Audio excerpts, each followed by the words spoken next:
Hello friends, welcome to my channel. Financial year 23-24 से जो limit है 44 एडी एंड 44 एडी की, वो चेंज हो चुकी है।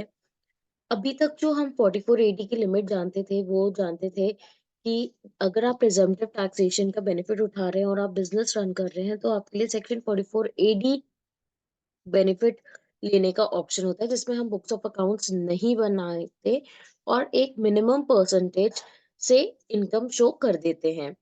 उसकी जो लिमिट है, ये कौन बिजनेसेस इस सेक्शन का बेनिफिट उठा सकते हैं, उसकी लिमिट है जिनका टर्नओवर, टोटल टर्नओवर और ग्रॉस रिसीट वो 2 करोड़ तक हो। 2 करोड़ तक अगर आपका टोटल टर्नओवर या ग्रॉस रिसीट है, तो आप 44 एडी का बेनिफिट ले सकते हैं और मिनिमम 8% और 6% रिस्पेक्टिवली प्रॉफिट शो कर सकते हैं। अब इसी में ही बजट 2023 के बाद चेंज कर दिया, इस लिमिट को बढ़ा दिया है। बट क्या जो लिमिट है वो सारे एसएससीज पे एप्लीकेबल है जो 44 एडी के लिए ऑप्शन ले रहे हैं? जी नहीं, ये सिर्फ उन्हीं एसएससीज के लिए है जिनका कैश रिसीट 5% के अंदर है। तो ये जो चेंज लेकर आए हैं, ये हमारे असेसमेंट ये 24-25 से एप्लीकेबल है।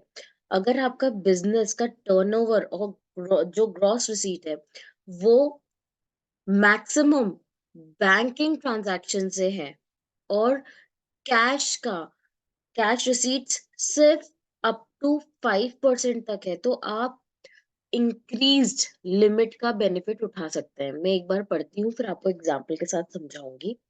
Following proviso shall be inserted after subclause 2 of clause B of explanation to section 44 AD by Finance Act 2023 with effect from 2024.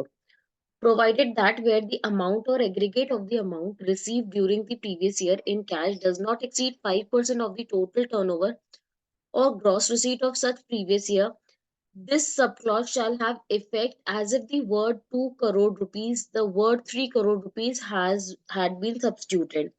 Provided further that for the purpose of the first provision, the receipt of amount or aggregate of amount by a check drawn on the bank or by a bank draft which is not account paid shall be deemed to be receipt in cash.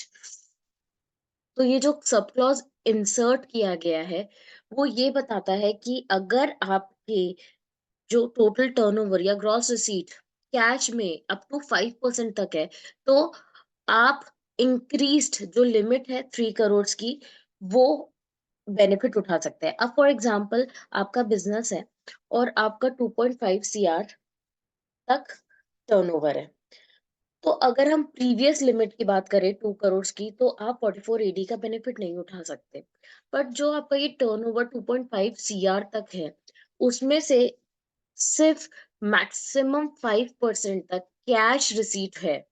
मतलब आपने maximum banking transaction से ही receive किया है आपके proceeds, maximum आपके banking transaction ही है, तो आप इंक्रीज लिमिट, आपके लिए इंक्रीज लिमिट एप्लीकेबल होगी जो कि 3 करोड़ की है। फिर 2 करोड़ नहीं रहेगी लिमिट, आपकी 3 करोड़ रहेगी। तो 3 करोड़ अगर है, तो फिर आप 44 एडी का बेनिफिट उठा सकते हैं। तो इसका ये मतलब है। अब इसमें आगे प्रोविजन में ये भी बताया गया है कि कौन कौन सी चीजें कैश में वो इंक्लूड करेंगे। एक कोई चेक ड्रॉ करा है या कोई बैंक ड्राफ्ट है जो कि अकाउंट पे ही चेक नहीं है या अकाउंट पे ही बैंक ड्राफ्ट नहीं है, तो उसको कैश में ही इंक्लूड करेंगे। तो सबसे पहले आपके टर्नओवर को कितना कैश में मिला है और कितना आपको बैंकिंग चैनल से मिला है, वो आप देख लीजिए। उसके बाद जो कैश है, उस कैश अमाउंट को डिवाइड कर दीजिए टोटल टर्नओवर या टोटल ग्रॉस रिसीट से, तो आपके पास परसेंटेज आ जाएगा। जो परसेंटेज आया है, अगर वो 5% से कम है, तो आपके लिए लिमिट 3 करोड़ होगी और आप अकॉर्डिंगली देख सकते हैं कि आप 44 एडी का बेनिफिट उठा रहे हैं कि नहीं उठा रहे। बट अगर 5% से इंक्रीज है कैश रिसीट, तो फिर आपके लिए जो लिमिट 44 एडी की है, वो 2 करोड़ रहेगी।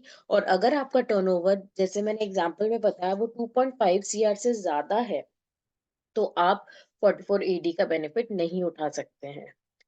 वैसे ही सिमिलर चेंज जो लाए हैं, वो प्रोफेशंस के लिए भी लेकर आए हैं। 44 एडीए में।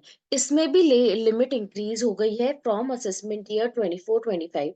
तो सबका यही कहना है कि लिमिट इंक्रीज हो गई है, बट मैं ये कहूंगी इंक्रीज तो हुई है, but it is conditional. Conditional word बहुत इंपॉर्टेंट इसलिए है क्योंकि अगर कैश रिसीट ज्यादा है 5% से, तो आपके लिए पुरानी लिमिट ही लगेगी 50 लाख की इन प्रोफेशन। तो 50 लाख खत्म नहीं हुई है, 50 लाख अभी भी है। और प्रोफेशन के लिए जो इंक्रीज लिमिट है वो 75 लाख कर दी गई है, अगर आपका मैक्सिमम बैंकिंग चैनल से रिसीट है। तो इसका ध्यान रखें आप, क्योंकि अब ये फाइनेंशियल ईयर भी खत्म होने जा रहा है और लास्ट के 3 महीने बचे हैं। 3 महीने में हम टैक्स प्लानिंग करते हैं, जिसमें ये सारी चीजें बहुत मायने रखती है कि क्या लिमिट है। आप अब जो इस साल की रिटर्न है वो किस में फाइल करेंगे, क्या ये प्रिजम्पटिव टैक्सेशन का बेनिफिट लेंगे या नहीं लेंगे। तो याद रखें कि जो प्रोफेशन में भी चेंज है 44 एडीए में, दैट इज सिमिलर। आपको यही करना है, पहले कैश रिसीट्स देखें और फिर बैंकिंग चैनल की रिसीट्स देखें, दोनों को टोटल करें। और जो कैश रिसीट है, cash receipt divided by total receipt करें, देखें कि जो परसेंटेज आ रहा है वो 5% तक है कि नहीं। अगर 5% तक है, तो आपके लिए जो लिमिट होगी 44 एडीए की वो 75 लैक्स होगी। और अगर आपका अप टू 75 लैक्स तक टर्नओवर है, तो आप बेशक प्रिजम्पटिव टैक्सेशन 44 एडीए सेक्शन का बेनिफिट उठा सकते हैं, और मिनिमम 50% आपको इनकम शो करनी पड़ेगी। तो इन चीजों का आप ध्यान रखें। होप आपको जो लिमिट है 44 एडी और एडीए की वो क्लियर हुई है, which is applicable from financial year 23-24 and assessment year 24-25। तो अगर ये वीडियो आपको हेल्पफुल लगा है तो प्लीज इस वीडियो को लाइक करें एंड मेरे चैनल को सब्सक्राइब करें। Thank you.